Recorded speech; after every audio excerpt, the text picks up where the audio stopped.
Prepara tu corazón, estamos aquí ya más de la mitad del año. ¿Cuántos dicen wow, verdad? Se va muy rápido. Y sabes, en esta temporada del año, como iglesia, si esta es tu iglesia, tú sabes que tomamos un tiempo para buscar a Dios juntos en oración. Siempre estamos orando. Somos una iglesia que creemos que la oración debe ser nuestro primer recurso y no nuestra última respuesta. Hay muchas personas que la oración es la última respuesta, ¿verdad? Quieren orar, pero hasta que ya todo salió mal, cuando ya todo se fue para abajo, cuando ya estamos en el problema, cuando ya no vemos la salida, pastor, ore por mí, pastor, por favor, ¿verdad? Y yo les digo, yo oro por ti, pero tú oras por ti o nomás quieres que yo ore por ti, ¿cierto? Claro, vamos a orar. Pero la oración no debe estar al último, debe estar al principio. Piensa en esto conmigo. ¿Sabes? Una persona decía, para muchos la oración es como la rueda de refacción en la cajuela de sus coches, ¿verdad? Está ahí para la emergencia, para cuando las cosas se descomponen, cuando ya sale mal, ahora sí sácala, ¿verdad? Y vamos a usarla. Pero para nosotros, para los cristianos, ¿sabes? La oración debe ser como la rueda de nuestro volante. Debe ser la que le dé dirección a nuestra vida, la que tomamos a cada momento y nos va guiando y nos va dirigiendo, nos va mostrando hacia dónde ir. ¿Dónde está la oración en tu vida? ¿Dónde está la oración en nuestra vida? Y estaba pensando en esto, creemos en esto como iglesia, le hemos estado pidiendo a Dios por años y le hemos dicho, Señor, ayúdanos, enséñanos a orar, enséñanos a hacer una casa de oración, como Jesucristo dijo, mi casa será llamada casa de oración. ¿Por qué? Porque el secreto de la vida cristiana está en la oración. Y estaba meditando en esto. Estamos ahora el 20 de julio, vamos a comenzar otra vez con 21 días de oración y vamos a estar aquí juntos de lunes a jueves, 6 de la mañana, vamos a estar orando. Los viernes a las 7:30 de la noche estamos aquí, vamos a estar aquí orando. Y yo le decía, Señor, recuérdanos en tu palabra por qué es importante orar. ¿Por qué es importante? ¿Por qué debemos ser personas de oración como tú nos enseñas? Y Dios me llevó a esta porción en la Biblia, en Hechos capítulo 16. En Hechos 16, donde vemos todos los resultados que da la oración. Yo quiero compartirlos contigo. Y mi oración para ti es que despierte algo de fe en ti, que te provoque y nos provoque para seguir buscando a Dios en la oración, para seguir haciendo la oración el centro de nuestra comunión con Dios y de nuestra vida. En Hechos 16 vemos al apóstol Pablo con su compañero. En esta ocasión era Silas. Y Pablo y Silas vemos que están teniendo una muy buena racha. ¿Alguna vez has sentido que tienes una buena racha en tu vida? ¿A alguien le ha pasado eso? Sí, que dices, las cosas como que van funcionando, sí, ya les debo menos a los de Coppel, amén, ¿verdad? Gloria a Dios. Ya no me manda tanto mi esposa a lavar los platos, hombres digan, amén, gloria a Dios, ¿verdad? No, pero ves una buena racha, dices, estamos avanzando como matrimonio, estamos teniendo más revelación, siendo más intencionales en buscar a Dios, estamos viendo cómo Dios está sanando cosas en nuestro matrimonio, en nuestra vida, en nuestros hijos. Estamos viendo más del propósito de Dios en nuestra vida. Una buena racha. En Hechos 16, Pablo y Silas están atravesando una muy buena racha. Pablo fue llamado por Dios para ser un apóstol. Eso significa ser pastor de pastores y plantar iglesias en todo el mundo gentil, más allá de los judíos. Esos son los gentiles, los que no son judíos. Y Dios lo llamó a esto. Y mira los resultados que Pablo estaba teniendo en su ministerio. Hechos capítulo 16 verso 4 dice, luego fueron de ciudad en ciudad enseñando a los creyentes. Versículo 5. Así que las iglesias se fortalecían en su fe y el número de creyentes crecía cada día. ¿Sabes cómo se llama eso? Eso se llama dar fruto, éxito, que el propósito se estaba cumpliendo. Había más iglesias, más fuertes, más creyentes día tras día. ¿Sí? Iba aumentando la obra de Dios. Lo que Dios le dijo a Pablo que hiciera estaba funcionando y estaba dando fruto. Una buena racha, pero no solamente eso. Sigue diciendo la Biblia en el versículo 10. Estamos en Hechos 16:10. Dice, entonces decidimos salir de inmediato hacia Macedonia. Y después de haber llegado a la conclusión de que Dios nos llamaba a predicar la buena noticia allí. ¿Sabes qué más había en esta buena racha de Pablo y de Silas? Había dirección de Dios. ¿Cuántos anhelamos dirección de Dios? Amén. Ponte a pensar en eso. Qué increíble es cuando Dios te da sabiduría para decidir correctamente o te da claridad de qué es el siguiente paso. Esto es lo que tienes que hacer. Toma este trabajo, ven a esta dirección, da este paso, busca esta relación, cierra esta puerta, abre esta puerta. Dios, cuando nos da esa dirección, eso es una enorme bendición, ¿cierto? Pregúntate, ¿en qué área estás buscando dirección de Dios para tu vida en este momento? Pablo y Silas, dice la Biblia, que estaban orando y el Espíritu Santo viene y en una visión les dice: quiero que vayan a Macedonia. Quiero que vayan a Macedonia, y Dios los guía específicamente a una ciudad que se llamaba Filipos, a donde después él escribiría la carta de los Filipenses. Pero llega a esta ciudad llamada Filipos con la dirección de Dios. Una vida de bendición, una vida guiada por los planes de Dios, lo que estaba experimentando Pablo y Silas. Y mira lo que pasó, dice el versículo 13. El día de descanso, ya estando en Filipos, siendo guiados por Dios, el día de descanso nos alejamos un poco de la ciudad y fuimos a la orilla de un río, donde pensamos que la gente se reuniría para orar. Ahí empezamos a ver la clave de una vida de bendición y de propósito. Dice, nos reunimos, fuimos a la orilla de este río, pensamos que la gente se reuniría ahí para orar, y nos sentamos a hablar con unas mujeres que se habían congregado ahí. Una de ellas era Lidia, de la ciudad de Tiatira, una comerciante de tela púrpura muy costosa, quien adoraba a Dios, y mientras nos escuchaba, el Señor abrió su corazón y aceptó lo que Pablo decía. Y ella y los de su casa fueron bautizados, y nos invitó a que fuéramos sus huéspedes. ¿Sabes cómo más se veía este tiempo de bendición, de dar fruto y de avance en la vida de Pablo? Había peticiones contestadas. Peticiones contestadas. La Biblia dice que Pablo y Silas llegaron a este lugar donde se reunían a orar, y estaba esta mujer llamada Lidia. Y yo quiero hacerle una pregunta a todos los que estamos aquí, ¿sí? Todos los que estamos aquí. Si piensa en las dos mayores peticiones de oración que tienes en este momento. Piénsalo, toma unos segundos, ¿ok? ¿Cuáles son las dos mayores peticiones de oración que tienes ahorita? ¿Sí? Piénsalo. Ok, listo.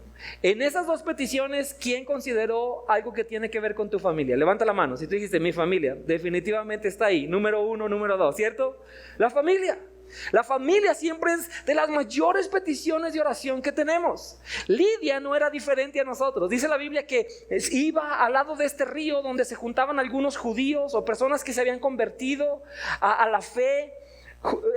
A la fe hebrea, y dice la Biblia que estaban ahí y oraban, y ella estaba orando constantemente. Pero este día llegó el mensaje del Evangelio de Jesús, y ese día dice la palabra que ella lo recibió con gozo, y no solamente ella, pero toda su familia fueron salvos en ese momento. Amén. Dios quiere no solamente bendecirte a ti, sino a todos los tuyos. Amén.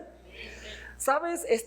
Este tiempo de bendición y de fruto y de avance estaba marcado por todo esto: oraciones contestadas, familias salvas, dirección de Dios. El propósito de Dios se expandía, crecía, cada vez más fruto, cada vez más claridad. No solamente eso, dice la Biblia, si seguimos leyendo en el versículo 16, dice: cierto día, cuando íbamos al lugar de oración, otra vez, ahí está nuestra clave, otro día diferente a cuando Lidia había aceptado el mensaje, otro día volvieron al lugar de oración, y nos encontramos con una joven esclava que tenía un espíritu que le permitía adivinar el futuro, y por medio de la adivinación ganaba mucho dinero para sus amos. Y ella seguía a Pablo y también al resto de nosotros gritando. Nota lo que esta mujer con un espíritu de adivinación, esta chica, gritaba: estos son hombres, siervos del Dios Altísimo, y han venido para decirles cómo ser salvos. Eso gritaba. Esto mismo, dice el verso 18, sucedió día tras día hasta que Pablo se exasperó, de tal manera que se dio vuelta y le dijo al demonio que estaba dentro de la joven: te ordeno en el nombre de Jesucristo que salgas de ella. Y al instante el demonio la dejó. ¿Sabes? No solamente estaban todas estas bendiciones, era un tiempo de ver el poder de Dios obrar. Ellos estaban viendo el poder de Dios liberando a personas, a Dios moverse en medio de ellos. Pero quiero que notes algo. Yo las primeras veces que leí esta porción de la Biblia, yo me saqué de onda. Y dije, a ver, siempre hazle preguntas a la Biblia, ¿ok? Si le haces preguntas a la Biblia, se te va a hacer mucho más interesante y vas a aprender más. De hecho, por favor, siempre que escuches un mensaje aquí, ve tú a la palabra de Dios después, en la semana o en la tarde, y lee tú la Biblia y deja que la palabra te hable a ti. Dios no nomás nos habla a nosotros, Dios te habla a ti, Dios te quiere mostrar a ti. Comprueba lo que hemos estado compartiendo en los mensajes aquí. Dice la Biblia que en esta ocasión, Pablo estaba caminando, esta muchacha grita, estos son siervos de Dios, traen el mensaje de salvación. Y yo al principio dije, bueno, ¿por qué le sacó el demonio si estaba diciendo puras cosas buenas, verdad? ¿Alguien más pensó eso o no lo pensaste? ¿Sí? ¿Cómo? ¿Por qué? Si no está diciendo algo malo, está bien lo que está diciendo, ¿es cierto? ¿Eran siervos de Dios? Sí. ¿Traían el mensaje de salvación? Sí. Pero ¿por qué Pablo le sacó el demonio? A lo mejor era un demonio buena onda, ¿verdad? No sé, pero ¿por qué hizo eso? ¿Sí? No, ¿sabes por qué?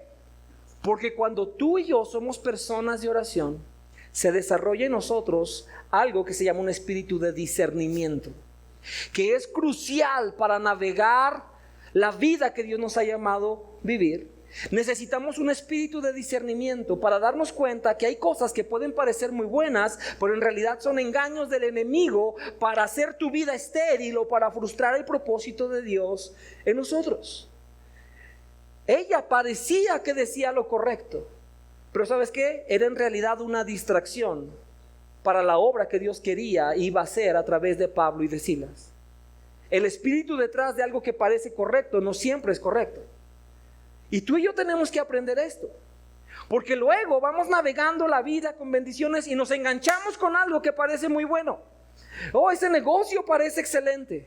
Oh, mira esta oportunidad. Uy, sin duda Dios me abrió esta puerta. Esta es una oportunidad que Dios me ha dado, ¿sí? Porque se ve muy bien, porque se oye muy bien, porque pinta muy bien. Y te conectas con algo que no viene de Dios, sino que es una distracción enviada del enemigo. Y cuando menos acuerdas, la buena racha y la buena dirección y el propósito que Dios estaba cumpliendo en tu vida se frustra. Se frustra, se apaga y después terminamos desviados y decimos, ¿por qué? Si yo seguí algo bueno, quizá es porque no tuvimos un espíritu de discernimiento que se gana cuando llevamos las cosas delante de Dios. Dice la Biblia que por días Pablo estuvo escuchando a esta muchacha. ¿Sí lo notaste? Por días. Y yo me imagino que él estuvo orando y diciendo, ¿qué es esto? ¿Qué es esto, Señor? Muéstrame. Y Dios le mostró y le dijo, no, esto no es un espíritu de bendición. Esto es un engaño del enemigo que viene a obstruir la obra que yo quiero hacer aquí. Y se levantó con la autoridad de Dios y le dijo, demonio, vete en el nombre de Jesús. Ahora nadie vaya a sacarle demonios a sus adolescentes esta tarde, ¿ok? Nadie haga eso. Esto sucedió aquí. Pero tú y yo necesitamos también ese poder de Dios para deshacer las obras del diablo. Había liberación. Primera de Juan 3:8 dice en la última parte, el Hijo de Dios vino para destruir las obras del diablo. Ahora, este mensaje, quiero hacer aquí la aclaración, no es un mensaje de ñaca ñaca, vamos a hablar del diablo, ¿ok? No es un mensaje así. ¿Sabes? El enemigo es real, ¿sí? La Biblia nos enseña que el enemigo está obrando siempre. Anda como un león rugiente buscando a quien devorar, eso dice la Biblia. Él está ahí, es real. Pero ¿sabes una cosa? También la palabra de Dios nos enseña que está derrotado bajo los pies de nuestro Señor Jesucristo, amén. Él siempre está derrotado, pero no podemos ignorar que se mueve. Ahora, ¿cuál era la clave de esta vida fructífera, de esta vida de bendición, de victoria que estaba experimentando el apóstol Pablo? ¿Cómo se vive esa vida, Joel? Porque no sé tú, pero yo quiero una vida así. Yo quiero una vida donde el propósito de Dios se va cumpliendo, donde lo que Dios dijo que iba a hacer a través de mi vida, de mis hijos, yo quiero ver a la iglesia, yo quiero ver que los planes de Dios se van cumpliendo. ¿Alguien más aquí? Amén, ¿cierto? ¿Cómo se vive una vida de la dirección de Dios? Que podemos escuchar a Dios y saber, este es el siguiente paso, y ve en esta dirección y yo voy contigo. ¿Cómo se vive una vida de peticiones contestadas, de ver familias transformadas? ¿Cómo se vive una vida de ver la liberación, el poder de Dios obrando, liberando a aquellos que están cautivos, sanando a aquellos que están enfermos? ¿Cómo se ve una vida que tiene todas esas bendiciones? La Biblia no nos lo quiere dejar en secreto. ¿Sabes cómo se ve? ¿Sabes por qué el apóstol Pablo podía vivir esa vida? Porque él, en toda la Biblia vemos que era un hombre de oración. Era un hombre de oración. Si me pueden poner ahí la gráfica. Si quieres tomarle una foto a esto y después verlo en tu casa, te lo recomendaría. Pero el apóstol Pablo, el éxito del apóstol Pablo se debía a que era una persona que oraba constantemente. Si tú vas a la palabra, él decía, por eso oro constantemente. Constantemente lo recuerdo en mis oraciones. No solamente eso, era un hombre guiado por la oración. Aquí en Hechos 16 y en otras partes de la Biblia vemos que él buscaba a Dios. Señor, ¿qué es lo que tengo que hacer? ¿Qué es el paso siguiente? ¿Voy en esta dirección o voy en aquella dirección? Muéstrame, Dios. Él no se dejaba guiar por su lógica, por sus ideas. Se dejaba guiar por el Espíritu Santo de Dios a través de la oración. Era un hombre que oraba en comunidad. En más de una ocasión vemos a Pablo reuniendo a los hermanos de las iglesias y diciéndoles, vamos a orar juntos, vamos a buscar juntos la dirección de Dios. Sabía y procuraba la oración colectiva. No solo eso, enseñaba a orar. Exhortaba constantemente a las iglesias y les decía, oren todo el tiempo, oren de esta manera, preséntense de esta manera en oración. Hacía oraciones profundas. Me encanta cuando leo esas oraciones que están ahí en la palabra de Dios. Dice la Biblia que este hombre decía, por esta razón doblo mis rodillas delante de Dios y pido, y comenzaba a orar y comenzaba a declarar una vida de oración profunda. Pero no solo eso, pedía oración. En más de una ocasión en la Biblia dice la palabra de Dios que Pablo les decía a las iglesias, por favor oren por mí, necesito el Espíritu Santo de Dios para hacer la obra que Él me ha llamado a hacer. No me olviden en sus oraciones. Era un hombre de oración. ¿Y qué te quiero decir con esto? Si tú y yo vamos a vivir una vida fructífera, una vida de victoria, una vida de propósito, donde el propósito de Dios está avanzando, donde vemos la manifestación del poder de Dios en nosotros, invariablemente necesitamos ser personas de oración, iglesia. Necesitamos ser personas de oración. Es más, te lo digo así: si tú quieres ver a cualquier persona que está viviendo una vida fructífera para el servicio de Dios, con la mano de Dios en su vida, te garantizo que esa es una persona que ora. Es una persona que ora. Y si no oramos, estamos expuestos. Y tarde o temprano los grandes fracasos que vemos, y Dios sabe, no estoy juzgando a nadie, no puedo juzgar a nadie. Todos estamos a 3 segundos de hacer una tontería. No lo digo juzgando, pero muchas veces los grandes fracasos que vemos es por gente que se olvidó que el secreto era la oración, que el secreto era buscar a Dios en oración. Pero siempre que Dios hace algo grande, detrás de eso está una persona que ora. En la Biblia vemos que el apóstol Pablo no era excepción. Ahora, ¿sabes qué me emocionaba mucho de esta historia? Que Dios le había dicho a Pablo, le dijo, quiero que vayas a Macedonia. Macedonia actualmente es el norte de Grecia. Era una nueva frontera. El evangelio nunca había salido del oriente, ahí donde nació. Esta fue la primera iglesia que se plantó en Europa. Fue la primera iglesia que iba más allá, a otro nivel, a otro lugar donde jamás la palabra de Dios había llegado. Y Dios le muestra a Pablo y le dice, quiero que vayas a donde nunca hemos ido, quiero llevarte y vamos a ver mi obra establecida en ese lugar. ¿Y sabes qué hizo Pablo? Pablo dijo, ok, vamos a ir. Y fueron, y lo primero que hicieron fue buscar el lugar de oración. Lo notaste ahí en el relato, ¿cierto? Buscaron dónde se ora en este lugar, porque vamos a buscar a Dios en oración. Porque Él prometió que hay algo más grande, algo que no hemos visto antes. Porque su plan quiere seguirse desarrollando. Necesitamos buscar a Dios en oración. Y buscaban a Dios en oración y en oración y en oración. Y el día de hoy quiero decirte lo mismo, iglesia. ¿Cuántos saben que Dios verdaderamente tiene cosas más grandes para tu vida? ¿Alguien lo cree? Amén. Sí. Más grandes para tu vida, más grandes para tu familia, más grandes para nuestra iglesia, más grandes para esta generación. Dios verdaderamente tiene más. Él quiere que vayamos a donde no hemos ido antes. Pero ¿sabes una cosa? El secreto sigue siendo el mismo. Si vamos a ir allá, solamente podrá ser si somos un pueblo que sabe orar.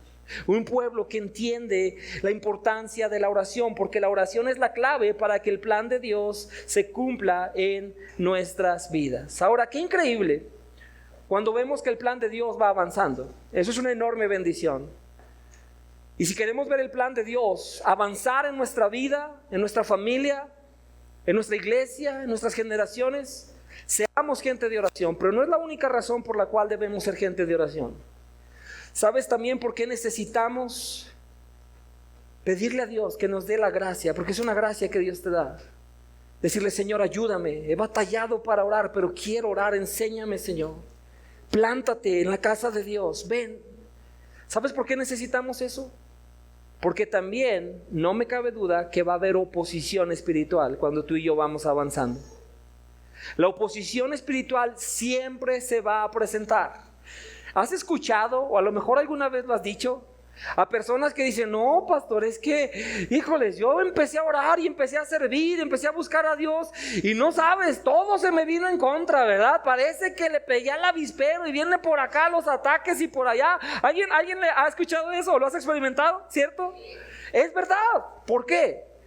Porque la Biblia dice que estamos en una lucha espiritual. Es una batalla espiritual constante. Y la Biblia dice: no luches contra sangre y carne, ¿sí? No tienes un adolescente enojado, una esposa brava. Gloria a Dios por las esposas bravas, amén. Pero guapas, hey, digan amén a alguien, no me dejen morir. No, yo digo por otras personas, no por mí. ¿Sabes? Hay veces, gracias, hay veces que el problema es que hay algo espiritual detrás. Y nosotros creemos: no, es que esto es el problema, es que no, hay una oposición espiritual. Y eso va a suceder más cuando tú y yo nos levantamos a buscar de Dios, cuando comenzamos a servirle, cuando Dios empieza a entregarnos terreno, cuando Dios empieza a llevarnos a donde no hemos ido antes en nuestra relación con Él, en nuestro servicio a Él. Espera que va a haber oposición espiritual. ¿Por qué? Porque el diablo no se queda con los brazos cruzados. El diablo no dice: está bien. Estás llevando a toda tu familia a los pies de Cristo. Están juntos buscando a Dios, sirviendo a Dios. Están saliendo de todas las cadenas que yo les puse y de todas las adicciones y están sanando. Está bien, llévatelos, todo tranquilo. Aquí agarro a otros. No hace eso. Él dice: no te vas a ir tan fácilmente. Voy a hacer lo necesario para que no ganes ese terreno que estás ganando. Eso se llama oposición espiritual y es real y no nos debe asustar. Efesios 6:12 dice: pues no luchamos contra enemigos de carne y hueso, sino contra gobernadores malignos y autoridades del mundo invisible, contra fuerzas poderosas de este mundo tenebroso y contra espíritus malignos en los lugares celestes. ¿Sabes? El enemigo va a hacer todo, iglesia, para detenerte, para desanimarte, para hacerte dudar de Dios, para atemorizarte. Te va a querer distraer. Cuando tú y yo comenzamos a avanzar, Él va a hacer lo necesario para hacer que nuestra fe falle. Y otra vez, esto no nos tiene que llenar de temor.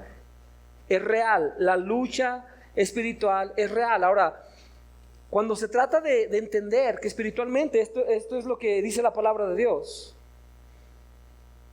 Estamos luchando contra huestes, contra principados, potestades en las regiones celestes, fuerzas espirituales del mal. Hay dos extremos cuando se trata de eso. Por un lado, ¿sí? Y ambos extremos no son sanos, ni son sabios vivir en ellos. Por un lado, hay gente que ve demonios en todas partes. ¿Alguien ha conocido algo de eso? ¿Sí? Si tienes ya un rato en la iglesia, sin duda has conocido un par, ¿sí? Gente que le anda buscando demonios a todos, ¿no? Ve las etiquetas a ver si trae demonios incluidos esta cosa, ¿no? Y, ¿sabes? Yo me acuerdo en alguna ocasión, esto estaba tan extremo que empezaron, Joel, ¿sí sabes que la coca trae bebés licuados con todo y la sangre y todo? ¿Sí? Unos hechiceros ahí le echan a la coca, ¿verdad? Y están ahí preparándote la coca y cuando te la tomas, ¡uy! Los demonios, ¿verdad? Yo con una coca en la mano, ¿verdad? ¡Ey, cálmate! Nomás sabe mejor los tacos con esta, ¿verdad? Estoy más panzón, pero no estoy endemoniado, ¿cierto? Pero andan buscándole demonios. Y los pinos de Navidad, ay Dios, están llenos de demonios. Y todos son demonios, ¿ok? Este es extremo. Pero por el otro lado, y creo que muchos pecamos más de este lado, ¿sabes qué hay? Hay mucha gente que dice, yo no creo en nada de eso. Claro que no. Es más, a mí, no, yo nunca he visto, esos son puros cuentos. Vieron mucho la mano pachona, esos que andan diciendo esas cosas, ¿cierto? ¿Cuántos se acuerdan de la mano pachona? Ya estás viejo, ¿ok? Pero ¿sabes? La mano pachona, qué graciosa palabra, ¿verdad? Pero, hey, es gente que ¿sabes en qué postura está? Ellos están y dicen, si yo no pelo al diablo no me va a pelar a mí. Si yo no le hago caso, él no existe. Yo no creo en nada de eso. Y se van al otro lado. Ignoran por completo. Y dicen, yo puedo ver lo que yo quiera ver. Y ves todo tipo de películas con rituales, con influencias demoníacas y cosas así que afectan tu espíritu. Y abrimos puertas. Y andamos ahí con la hechicería y con la santería y andamos leyendo el tarot y todas esas cosas y creemos, eso no pasa nada, eso no es real. Y quiero decirte algo, iglesia, Dios en su palabra nos instruye que no seamos ignorantes de la batalla espiritual que estamos enfrentando. ¿Sabes? Mira esto, ¿ok? El diablo prefiere 1,000,000 de veces que lo ignores a que le tengas miedo. A él no le interesa que le tengas miedo. Es más efectivo si lo ignoras. Él sabe que es mucho más efectivo si tú y yo ignoramos que es real, que está operando, que él anda como león rugiente buscando a quien devorar, dice la Biblia, que es un despiadado, mentiroso, que te odia, que quiere hacer adictos a tus hijos, que quiere robarles el propósito de Dios, que quiere meterles pensamientos de suicidio, que quiere destruir tu matrimonio. Él prefiere que tú y yo ignoremos todo eso porque es mucho más efectivo. Es mucho más efectivo. Y tú y yo a veces caemos en esta parte, decimos, no, yo no ando pensando en el diablo. Eso es exactamente lo que él piensa, lo que él quiere de ti y de mí. Pero la oposición espiritual es real y la vas a encontrar en tu vida, y yo también, porque el enemigo no va a ceder fácilmente el terreno que estamos ganando de la mano de Dios. Para Pablo y Silas, ¿sabes qué pasó? Después de que expulsaron el demonio de esa muchacha, dice la Biblia que se les levantó esa oposición espiritual. Y los dueños de esa muchacha, que ganaban mucho dinero con su espíritu de adivinación, agarraron a Pablo y a Silas, los empezaron a arrastrar, armaron una turba, un montón de gente, y los llevaron a la plaza pública. Y mira lo que dice Hechos 16:22. Enseguida se formó una turba contra Pablo y Silas, y los funcionarios de la ciudad ordenaron que les quitaran la ropa, los desnudaron y los golpearan con varas de madera. Y los golpearon severamente y después los metieron en la cárcel. Y le ordenaron al carcelero que se asegurara de que no escaparan. Así que el carcelero los puso en el calabozo de más adentro y le sujetó los pies en el cepo. ¿Qué pasó?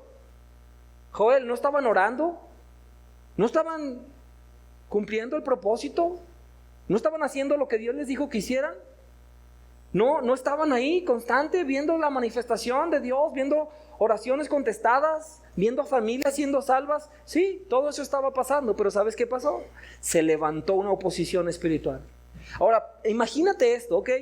Creo que a veces solamente leemos la Biblia y sí, es lo que dice. No, imagínate que vas caminando en el centro de la ciudad y en la plaza ves que traen a 2 hombres arrastrando y los están golpeando y de pronto los desnudan por completo y los empiezan a agarrar a varazos. Imagínate esa escena. Dices, ay no, ni quiero ver algo así, ¿cierto? Y peor aún si sabes que son personas inocentes, que no hicieron nada malo, que están ahí para hacer una bendición, hacer algo bueno y los tratan de esta manera. Y los azotes no eran cualquier azote, los dejaban casi moribundos, con heridas, sangrantes. Y después los toman, los agarran, los meten a un calabozo, al calabozo más profundo, dice aquí la Biblia. Los atan a un cepo, que era este instrumento de tortura. Abrían las piernas hasta una posición nada natural, donde constantemente les estuviera infligiendo dolor el estar ahí. No solamente era para retenerlos, era para torturarlos. Y están en este lugar, ¿y cómo? ¿Cómo pasamos de la bonita historia donde había bendición y propósito, y de la bonita historia donde había oraciones contestadas y salvaciones? ¿Cómo llegamos a un calabozo y Pablo y Silas estando golpeados, torturados, sin poder ver, atemorizados? ¿Cómo llegamos a eso? Eso se llama oposición espiritual.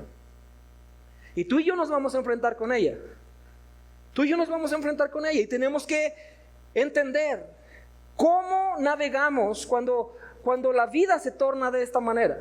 No sé si recuerdas, pero Jesús, antes de ir a la cruz, está hablando con sus discípulos y Él les dice, hey, viene un tiempo de mucha prueba para ustedes. Mira lo que dice Lucas 22:31.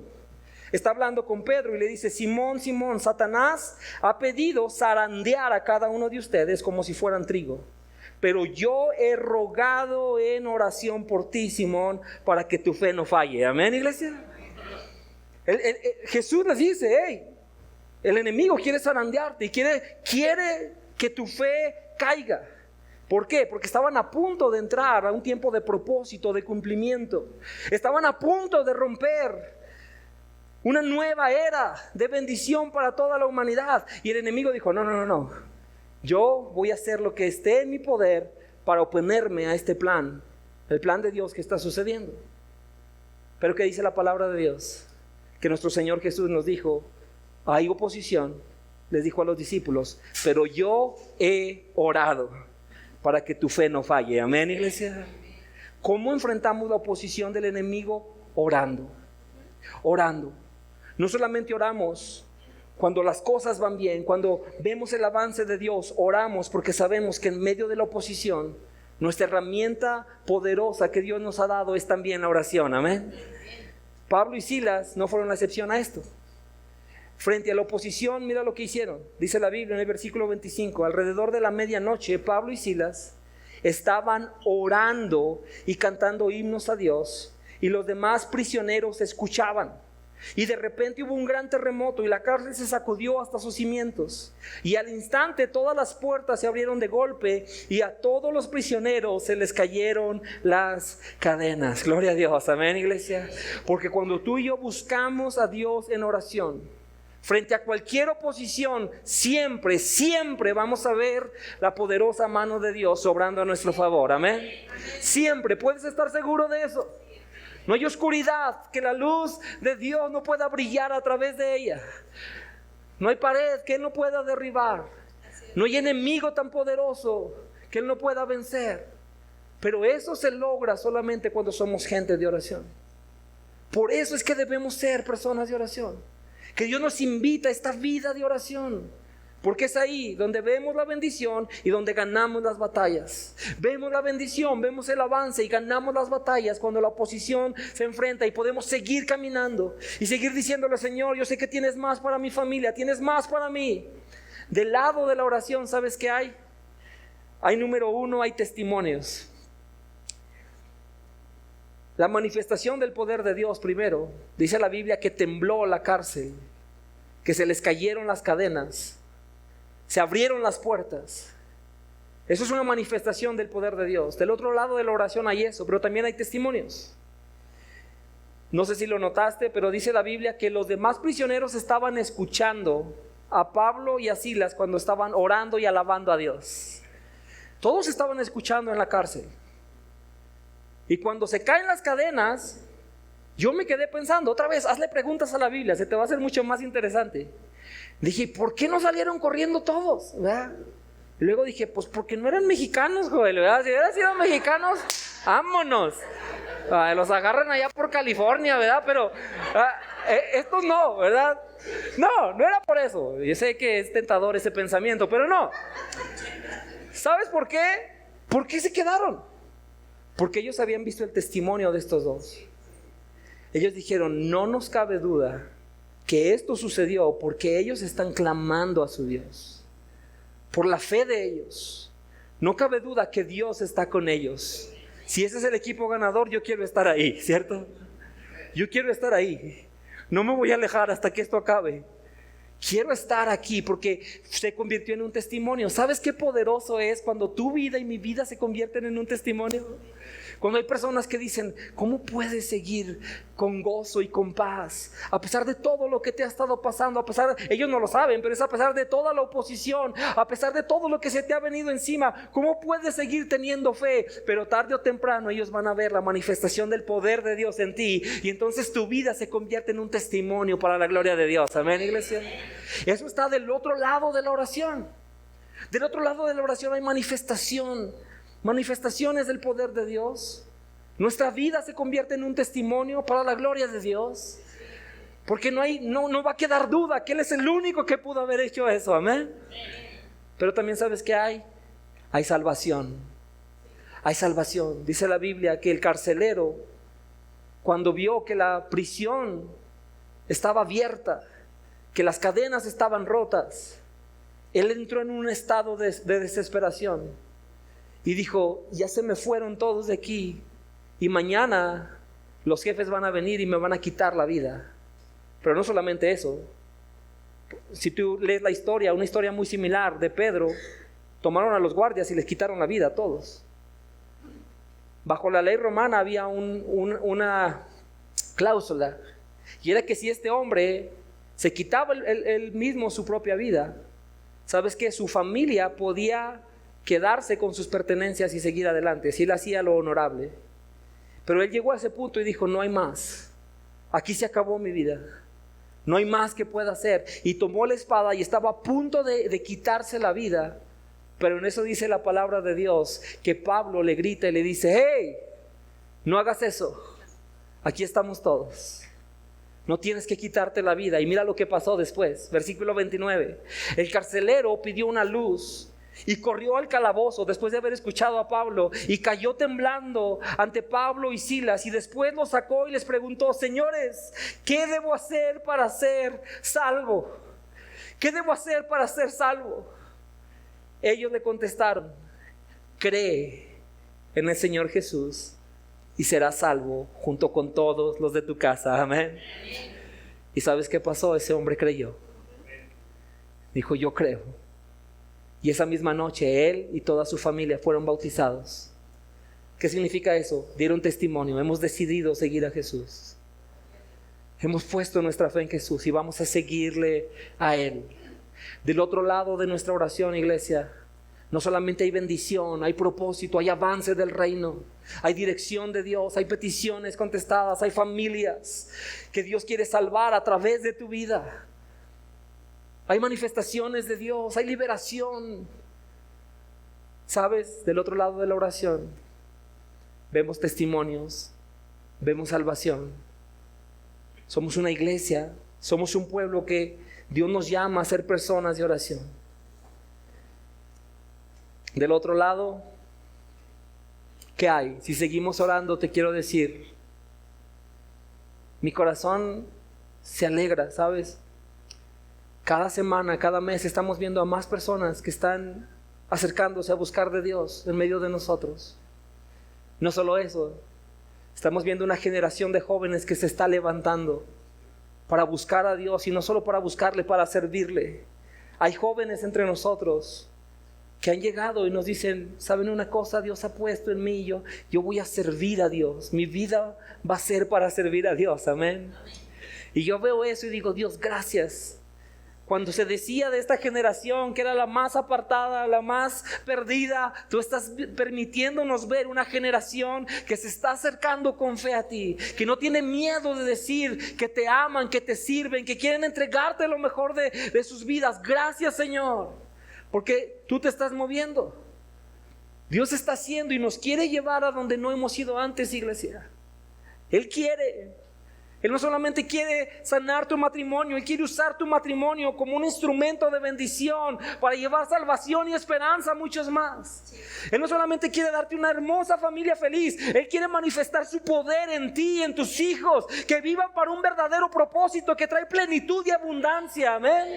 Él quiere hacer mucho más. Él quiere levantarnos. ¿Y sabes qué? Lo está haciendo. Y no me cabe duda, y hemos empezado a ver oposición también. Y otra vez, no es para que nos asuste, es para estar conscientes y decir, vamos a seguir adelante, vamos a seguir doblando nuestras rodillas. Esa es nuestra posición más fuerte de batalla, ¿sabes? Cuando doblamos las rodillas. Y yo quiero invitarte, vamos a comenzar con 21 días de oración, el día 20. Hay dos cosas, o buscas la forma o creas excusas. Esa es la verdad. No crees excusas. Ven, ora con nosotros. 6 de la mañana, vamos a estar aquí de lunes a jueves. Ven, si de verdad no puedes venir, a lo mejor ya vas al trabajo, lo que sea, conéctate en línea. Pero vamos a buscar a Dios. Y quiero decirte, vamos a seguir viendo a Dios orar. Amén. Y puestos de pie, quiero terminar haciendo una oración. No pierdas este momento, por favor. Vamos a orar. Pero hoy quiero orar por 3 tipos de personas diferentes. A lo mejor estás aquí y tú dices, Joel, yo me parezco a Lidia. Llevo mucho tiempo pidiéndole a Dios por esta situación. He tenido esta petición delante de Dios por mucho tiempo. Lidia era una mujer que cada vez estaba ahí en el lugar de oración, adorando a Dios, buscando a Dios, pidiéndole a Dios. Sin duda, una de sus grandes peticiones era su familia. Si estás ahí, quiero decirte, la respuesta de Dios siempre viene. Amén. Él es fiel a su palabra. Dice la Biblia que si pedimos conforme a su voluntad, Él nos oye. Si no ha llegado aún, no dejes que tu fe decaiga. El tiempo de Dios es perfecto. Y lo que puedes estar seguro es que Dios nunca falla, nunca le ha fallado a nadie y no va a comenzar a fallar contigo. Dios siempre cumple y Él siempre es fiel. Amén, iglesia.